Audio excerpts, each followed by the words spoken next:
ગુજરાતમાં સામાન્ય રીતે ઉત્તરાયણ બાદ કાતિલ ઠંડીમાંથી થોડીક રાહત મળતી હોય છે, જો કે આ વર્ષે હવામાનમાં મોટો બદલાવ જોવા મળી રહ્યો છે।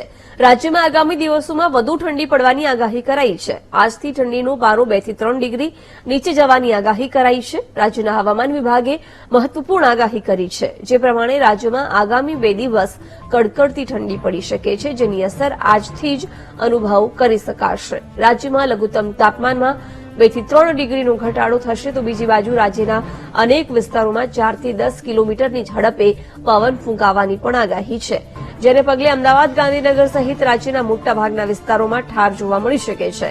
જો કે આગામી દિવસોમાં વાતાવરણમાં અચાનક બદલાવવાની સંભાવના નહિવત છે, તેવું હવામાન વિભાગે જણાવ્યું છે।